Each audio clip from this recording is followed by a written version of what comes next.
conoce a Dios. Debes saber, lo debes sentir, que un minuto sin ti es una tormenta sin fin.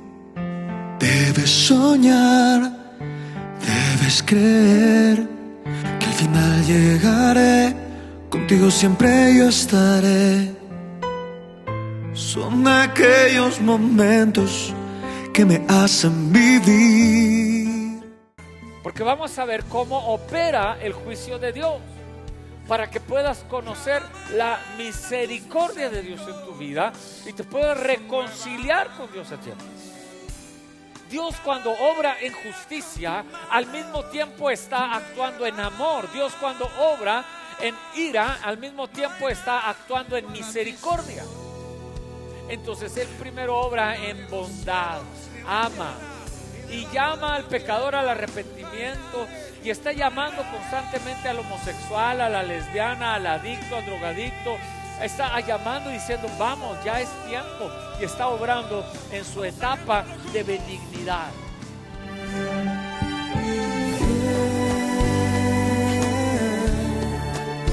Tú has sido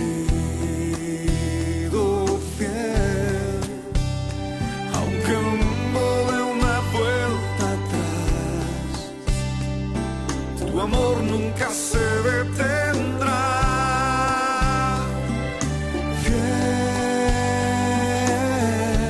Aquí encontramos algo muy espectacular en la vida del pueblo de Israel, porque viene la lectura de la ley, y con la lectura de la ley viene el arrepentimiento del pueblo. Y lo primero que nosotros vamos a encontrar en este regresar del pueblo de Dios a Dios, del pueblo de Israel a Dios, porque hay un volver. Por eso este mensaje se titula ¿Cómo ponernos a cuentas con Dios? Porque ahora el pueblo de Israel ya reconstruyó las murallas, ya puso las puertas, ya puso los cerrojos, pero ahora tiene que hacer algo que había perdido con Dios, que era la relación con Él.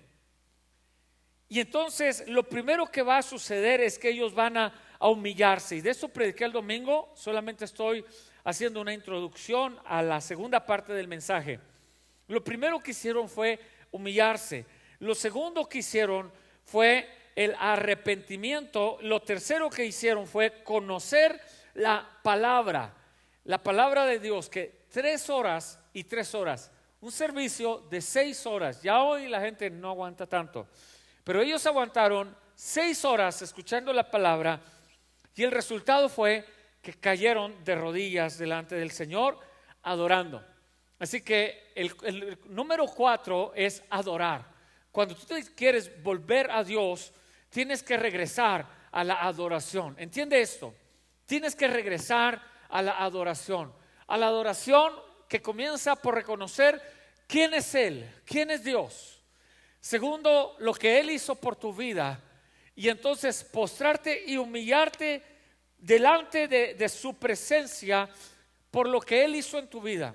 Y nosotros vemos, ya no voy a ir a leer verso por verso, pero que después de adorarlo por la grandeza de Dios, ahora el pueblo de Israel lo va a adorar por haber proveído al padre Abraham y de haberse formado una nación de él. Y luego lo va a adorar por haberlo sacado de la tierra de Egipto en el verso 9.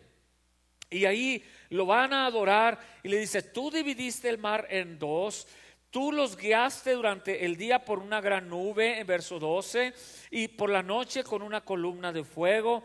Verso 13, tú descendiste a la cumbre del monte Sinaí y les diste consejos sabios, leyes verdaderas, estatutos y mandamientos buenos. Verso 15, tú les diste a comer pan del cielo, hiciste que brotara agua de la peña, y finalmente les diste posesión de la tierra. Hasta aquí culmina en el pasaje un momento de adoración. Atención con esto, porque ahora van a ir a la otra parte, donde ahora van a hablar de la misericordia de Dios. Yo quiero que vayan conmigo al libro de Romanos. Si usted tiene su Biblia, hay algo hermoso aquí. Hoy voy a enseñar, Traigo ganas de predicar, pero en realidad voy a estar enseñando Romanos capítulo 2, verso 1 al verso 4, y vamos a conectar estas dos citas bíblicas por lo que el pueblo de Israel va a relatar aquí en en Nehemías 9:16. Leamos primero Nehemías. Dice, pero ellos y nuestros padres, está hablando de sus antepasados, se llenaron de soberbia, ¿ok? Recordemos que ya recordaron que los sacó de Egipto, que les dio el padre Abraham, que les dio protección por el desierto. Ya recordamos que les dio el maná del cielo, que los guiaba con una columna de fuego y una nube. Y ya ellos han adorado a Dios por su liberación. Pero ahora van a entrar a esta otra etapa donde Esdras les dice, pero ellos y nuestros padres se llenaron de soberbia y en su obstinación no prestaron atención a tus mandamientos y se negaron a escucharte. Y se olvidaron de los maravillosos, de los hechos maravillosos que habías hecho con ellos. Al contrario, se volvieron duros y rebeldes. Pero tú, fíjese esta transición que hace aquí, dice, pero tú. En otras palabras, aunque ellos hicieron lo que hicieron, aunque ellos se llenaron de soberbia, aunque ellos se llenaron de obstinación, aunque ellos se negaron a escucharte, pero tú eres un Dios que perdona, eres un Dios clemente y compasivo y no te enojas fácilmente. Cuidado con aquellos que nos andan predicando un mensaje de un Dios airado, enojado, como un padre que anda con el cinto buscando el primer error de su hijo para regañarlo y corregirlo. Ese no es las características de Dios. Que Dios trae juicio, sí, ahorita lo vamos a ver. Pero la manera en que opera Dios, porque el juicio que Dios puede traer a una persona es un juicio inmediato, un juicio a mediano plazo o puede ser un juicio a largo plazo. Y en este caso, Esdras conoce a Dios. Los levitas que están enseñando la palabra aquí conocen el corazón de Dios. Tienes que conocer a Dios. Por eso la Biblia dice, mi pueblo se perdió por falta de conocimiento. Entonces ellos van a experimentar la misericordia de Dios, pero tú eres Dios que perdona, tú eres Dios clemente. Y en el verso 18 dice, y aunque ellos, y regresa otra vez aquí los levitas a la condición del pueblo, aunque ellos fundieron un becerro de oro, verso 19, y tú por tu gran misericordia no los abandonaste en el desierto. La columna de nube no se apartó de ellos y durante la noche tampoco se apartó de ellos la columna de fuego. Estoy leyendo solamente pequeñas porciones de estos versos para no ir en una lectura completa. Pero aquí encontramos en el verso 18 otro aunque, como el primero. Aunque ellos se hicieron soberbios, aunque ellos se hicieron contumaces. Ahora en el verso 18, aunque ellos fundieron un becerro. ¿Cuál fue el pecado de Israel? La idolatría, la soberbia. Pero Esdras y los levitas que están escuchando, enseñando la palabra, conocen a Dios. Dice, pero tú, por tu gran misericordia no los abandonaste. Verso 20, les enviaste tu buen espíritu para instruirlos y no les quitaste el maná con que se alimentaban, ni les faltó agua para su sed. Durante 40 años los sustentaste en el desierto y nunca les faltó nada, ni se gastaron sus vestidos, ni se les hincharon sus pies. Pusiste en sus manos reinos y pueblos. Tomaron posesión de las tierras. Les diste tantos hijos como las estrellas de los cielos, así como se lo prometió Abraham, y los guiaste hasta la tierra. Fíjese una vez más, verso 25. Y ellos conquistaron ciudades amuralladas, tierras fértiles, se adueñaron de buenas casas, de todo tipo de bienes, comieron hasta saciarse y disfrutaron de tu gran bondad. Verso 26. Pero provocaron tu enojo, porque se rebelaron contra ti y tuvieron en poco tus leyes, mataron a tus profetas y cometieron actos muy repugnantes. Verso 27, el Dios de justicia. Entonces los dejaste caer en poder de sus enemigos, que los afligieron en gran manera. Hasta ahí vamos a parar. Vamos a analizar un poquito este pasaje y vamos a revisarlo con Romanos, porque hay una dinámica que sigue aquí en el relato los levitas junto con Esdras, que coincide con lo que Pablo escribe en Romanos capítulo 2. Leamos Romanos capítulo 2. Por lo cual dice: eres inexcusable, oh hombre, quien quiera que seas tú que juzgas. Cuidado con el juzgar. Dios no nos puso por jueces. Dice, pues en lo que juzgas a otro, te juzgas a ti mismo, porque tú que juzgas haces lo mismo. Mas sabemos que el juicio de Dios contra los que practican tales cosas es según verdad. ¿Cuál verdad? Porque aquí está hablando a una persona que juzga. Aquí está hablando a una persona que se atreve a proferir juicios que Dios no ha proferido. Y ahorita estamos en un tiempo que es peligroso, ya da miedo abrir las redes sociales, porque encuentra uno profecías candentes ahí, ¿verdad?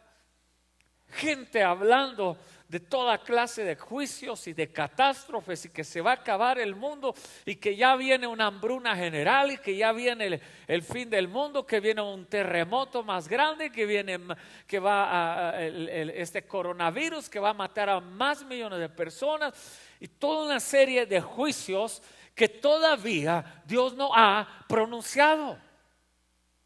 Y dice la Biblia aquí que no juzgues, porque se ha de juzgar según verdad. Mas sabemos que el juicio de Dios, atención con esto, porque vamos a ver cómo opera el juicio de Dios, para que puedas conocer la misericordia de Dios en tu vida y te puedas reconciliar con Dios a tiempo. Mas sabemos que el juicio de Dios contra los que practican tales cosas es según verdad. ¿Cuál verdad? La verdad de Dios. Tú y yo nunca vamos a hacer que Dios haga lo que nosotros queremos. A veces, claro, se nos antoja que caiga un rayo del cielo y parta una persona por la mitad, ¿verdad? Pero Dios no va a operar así. A veces se nos antoja y decimos, Señor, ¿por qué no vienes ya ahora mismo? Porque Dios opera según su verdad. Dios opera según sus tiempos. Y aun cuando hay palabras de juicio en la iglesia, en la Biblia, Dios va a traer esos juicios en su tiempo, porque Dios opera según verdad. Algo que tenemos que saber de Dios es que cuando hablamos de sus atributos todos, su poder, su amor, su bondad, su justicia, su presencia, su omnisciencia, su omnipotencia, todos los atributos de Dios operan al mismo tiempo. Dios, cuando obra en justicia, al mismo tiempo está actuando en amor. Dios, cuando obra en ira, al mismo tiempo está actuando en misericordia. Por eso es que Dios no pierde el control, y por eso es que Dios no ha perdido el control, y por eso es que Dios dice: con amor eterno te he amado, por tanto te prolongué, te soporté con misericordia, porque su corazón es misericordia. Esa es la verdad a través de la cual Dios va a juzgar. Dios no va a juzgar de acuerdo a tu verdad, a mi verdad, a la del profeta que salió en YouTube con su verdad. Dios no va a obrar con la verdad del pastor de la esquina o con la verdad del apóstol de aquel país o de aquel estado. Dios va a obrar en su verdad. Por eso es de mayor importancia que lo conozcamos a través de la Escritura. Yo puedo sacar, como lo hacen muchos, un texto bíblico de contexto y agarrar de allí y despotricar profecías vanas. Yo puedo hacer eso cualquiera lo hace. Pero no cualquiera se va a agarrar con la verdad de la Escritura, conociendo la manera en que Dios opera, aún en su juicio, aún en su justicia. Porque no estoy ignorando el hecho de que Dios puede traer juicio, porque lo acabamos de ver en Nehemías. Porque Dios le trajo juicio al pueblo a la humanidad en Génesis 6 cuando trajo el diluvio. Escuchaba a una persona hablar y decir que el hecho de que la Biblia hable del infierno, dice, no me coincide con un Dios de amor. No te tiene que coincidir a ti, es lo que la Biblia dice. Tú no tienes que estar de acuerdo con la existencia del infierno. A Dios no le interesa convencer a nadie de que el infierno existe. Simplemente la Biblia, ninguna persona habló más del infierno en la Biblia que Jesús. Pero si ignoramos o queremos cerrar eso y decir, no, es que no me coincide a mí, yo no puedo imaginar a un Dios que pueda tener a personas en el infierno, porque no puedo imaginarlo. Pues tú no lo puedes imaginar, pero en la Escritura está. Y hay verdades de la Escritura que no podemos entender. En primer lugar, yo ni siquiera puedo entender por qué Jesús vino a morir en la cruz por nosotros. Es incomprensible, tan incomprensible como lo es el infierno. Es totalmente fuera de los parámetros de la lógica del ser humano. ¿Cómo Él, siendo Dios, se despoja a sí mismo para vivir como hombre? Yo eso no lo entiendo. Nada más lo creo y lo abrazo. Y si yo no conozco a Dios, lo voy a acomodar a mi propia verdad. Pero dice que aquí es a su verdad. ¿Cómo opera Dios en su justicia? Y si alguien no quiere creer o no puede creer en un Dios de juicio, un Dios de justicia, pues nada más tiene que leer la Escritura. Para Génesis capítulo 6, Dios está listo para erradicar a la humanidad. Y básicamente la erradica completamente a través del diluvio. Y vamos a ver la cantidad de veces que el pueblo de Israel cayó en cautiverio con los madianitas, venían y le robaban todas las cosas, el tiempo de los jueces, vamos a ver el cautiverio en Babilonia, vamos a ver una y otra vez cómo Dios opera en juicio. Pero a veces no entendemos el proceso de Dios. Y dice, mas sabemos que el juicio de Dios contra los que practican tales cosas es según verdad. Ya está aclarado ese punto. Y ahorita vamos a ver esa verdad, ese proceso de quién es Dios. Y piensas esto, oh hombre, tú que juzgas a los que tal hacen y haces lo mismo, piensas que tú escaparás del juicio de Dios. Verso 4, y aquí está la clave. O menosprecias, atención, o menosprecias las riquezas de su benignidad. ¿Cómo opera Dios en su justicia? Primero obra en benignidad. Dios es bueno. Lo primero que Dios va a obrar es en benignidad. Dios no va a llegar con un juicio arrebatado, arrancando cabezas, cortándole la cabeza a medio mundo porque pecaron, porque cometieron un error, porque se apartaron de Dios, etcétera. No, porque primero Dios obra en benignidad. Esdras lo sabe, los levitas lo saben, por eso comienzan a relatar la historia del pueblo de Israel.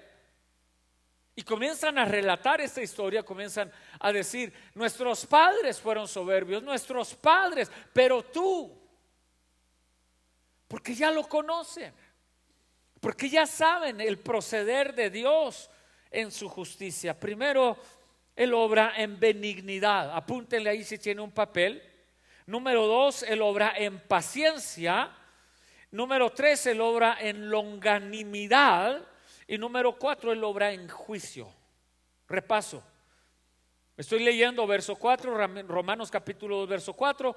O menosprecias las riquezas de su benignidad, su paciencia y longanimidad, ignorando que su benignidad te guía al arrepentimiento.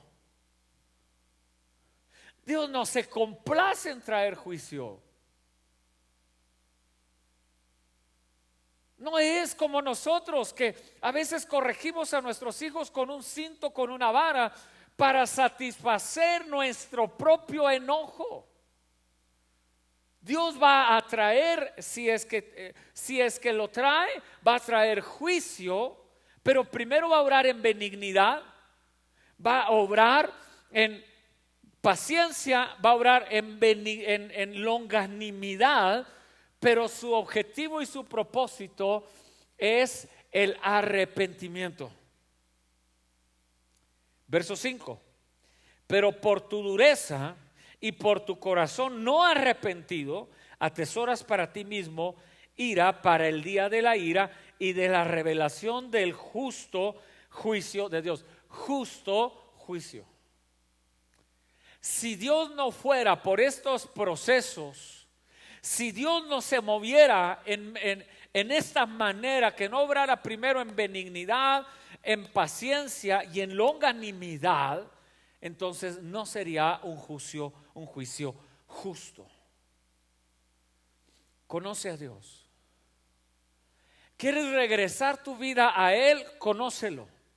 Tienes que saber cómo opera, tienes que saber cómo piensa, tienes que leer sus historias, tienes que leer sus reacciones. Nunca trajo Dios un juicio sin primero promover el arrepentimiento. Dios invita una y otra vez al arrepentimiento, porque Él obra primero en benignidad, segundo en paciencia y tercero en longanimidad. Las explico. Nehemías comienza hablando primero en el verso 16, pero ellos, nuestros padres, se llenaron de soberbia, etcétera. Verso 26, pero tú,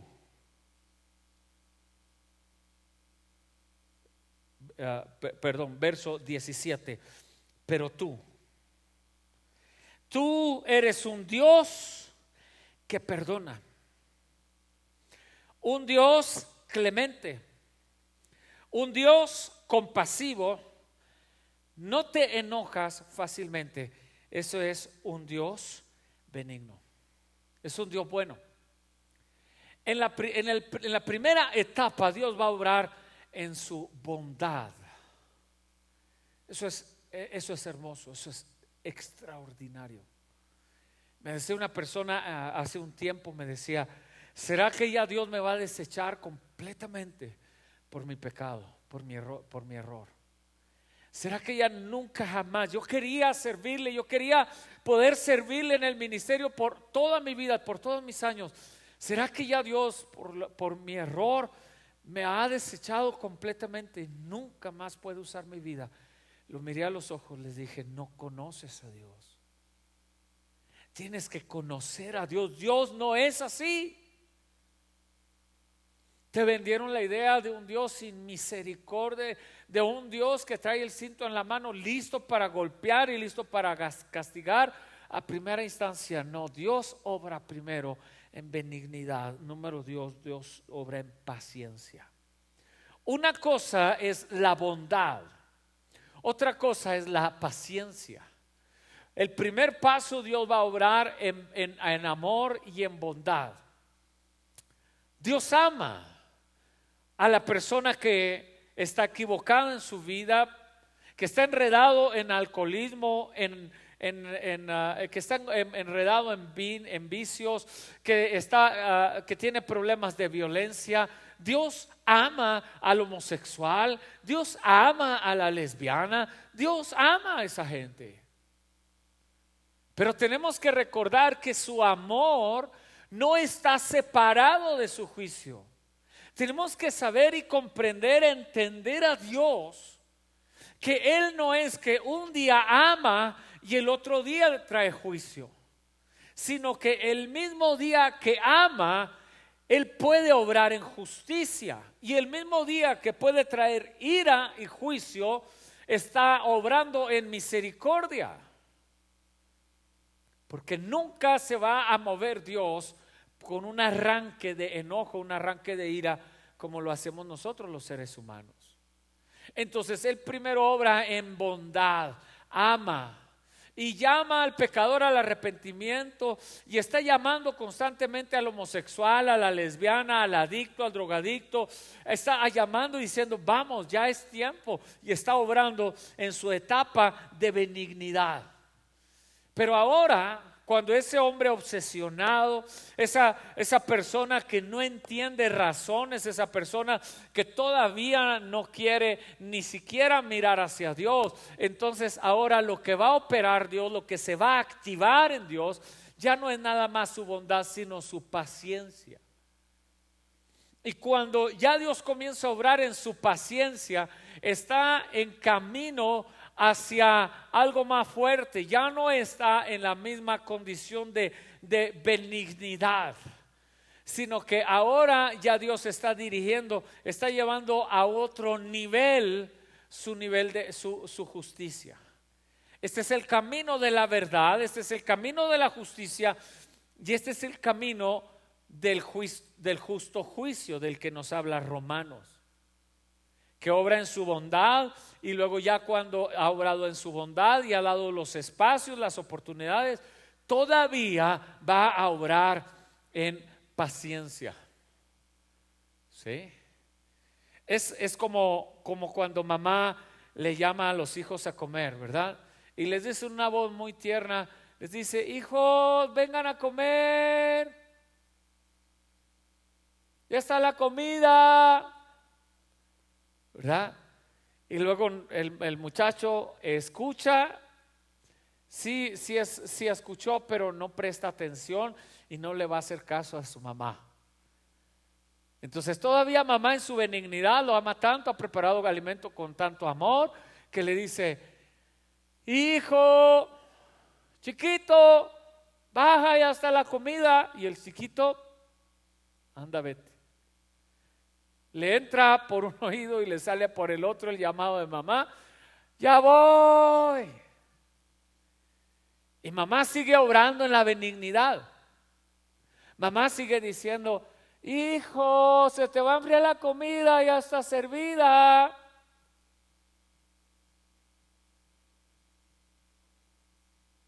Nada. ¿Qué sigue? Sigue la paciencia de mamá. Hijo, te estoy hablando para que vengas a comer. ¿Vas a bajar, sí o no? Ya se elevó, ya el tono de voz es diferente, ya la actitud es diferente. Ya no es el chiquito: por favor baje mi hijo a comer, ya le hice su comidita, venga. Ya no, ¿vas a bajar, sí o no? Ya deje ese videojuego, me tienes cansado, y y viene, ¿verdad? Toda la letanía completa.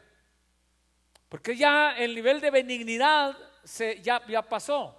El muchachito no hizo caso. Sí, mamá, ya voy, pero nunca bajó. ¿Sí? Pero ahora mamá ya entró al nivel de paciencia. Ya le sigue hablando, todavía no va con la chancla voladora, ¿verdad? Todavía no va a ir al cuarto a abrir la puerta enojado y decir: ¿vas a bajar, sí o no? ¿Verdad? Porque todavía está en la etapa de la paciencia. Y luego viene una palabra que va después de la paciencia, es la longanimidad. La longanimidad es un sinónimo de tolerancia. No usamos esa palabra muy seguido, la palabra longanimidad. Usamos mucho más la palabra tolerante.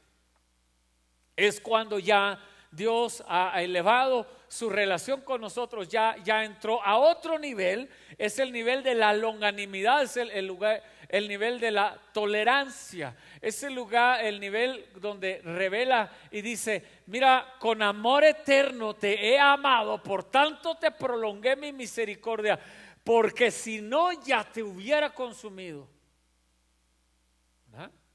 Entonces, en el nivel de longanimidad, ya Dios va a elevar su tono de voz hacia nosotros, y ahora ya está en la etapa de tolerar.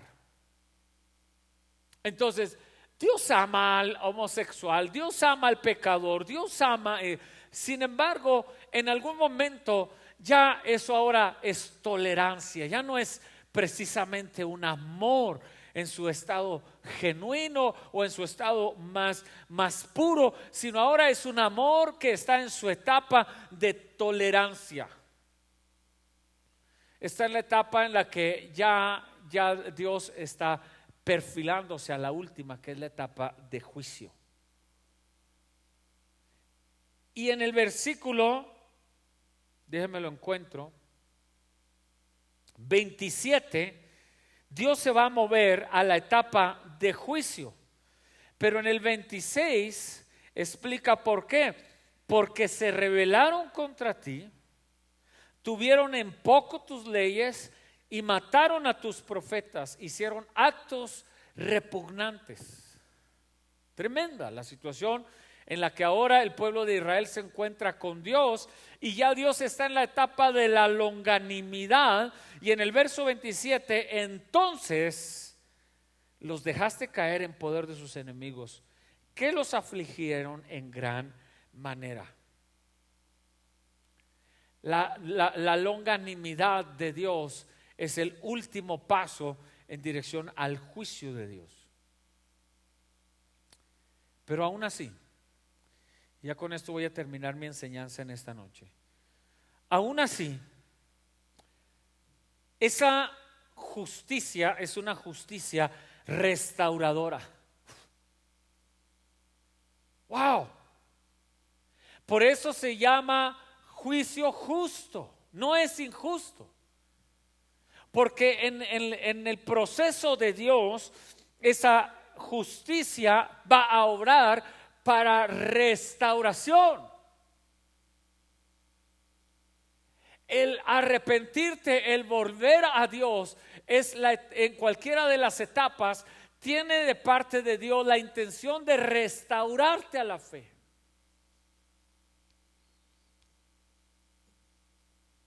No tiene el temor de intimidarte, no tiene la intención de intimidarte, tiene la intención de restaurarte, de levantarte, de sanarte, de traerte. Por eso así lo explica Pablo en Romanos. Porque el fin máximo de Dios es la restauración. Verso 27, parte 2, o la parte baja: y cuando se vieron atribulados, te pidieron ayuda, y tú desde el cielo los escuchaste, porque eres un Dios misericordioso. Y les enviaste hombres valerosos para que los liberaran del poder de sus enemigos. Escucha verso 28. Pero una vez más, una vez que estaban en paz, volvían a su comportamiento. Y por eso tú los dejaste caer en el poder de sus enemigos, y ellos volvieron a dominarlos. Ve estos círculos, estos ciclos repetitivos. Verso 28, parte baja: pero volvían a pedirte ayuda. ¡Wow! Y tú desde el cielo te compadecías de ellos y los librabas. Verso 29: y los reprendiste para que respetaran tus leyes. Pero ellos en su soberbia no cumplieron tus mandamientos, se rebelaron, se encapricharon, pero tú les tuviste paciencia por mucho tiempo. Y por medio de los profetas les diste muestras de tu espíritu, muestras de tu espíritu. Pero ellos no quisieron escucharte. Y por eso los dejaste caer en manos de otros pueblos. Verso 31, y aquí termino. Gracias a tu gran misericordia, no acabaste con ellos, ni los dejaste en el desamparo, porque eres un Dios clemente y misericordioso. Qué lindo pasaje, qué linda esperanza nos da aquí el Señor, aun para el más malo y perverso de los pecadores. Repito, conoce a Dios. Sí es un Dios de juicio, sí es un Dios de justicia, sí, pero no llega de la noche a la mañana con el cinto quitado. Es un Dios que sabe ser misericordioso, y así como dice aquí, y aunque ellos entregaron la soberbia, y aunque ellos, tú tuviste misericordia, tú tuviste bondad, tú los amaste, tú tuviste paciencia. Porque el justo juicio de Dios, y voy a repetir lo que Pablo escribe a los romanos, porque el justo juicio de Dios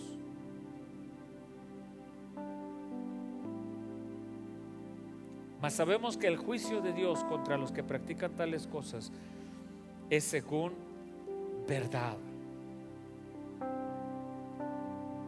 Pero por tu dureza y por tu corazón no arrepentido atesoras para ti mismo ira para el día de la ira y de la revelación del justo juicio. Justo juicio. Conoce a Dios.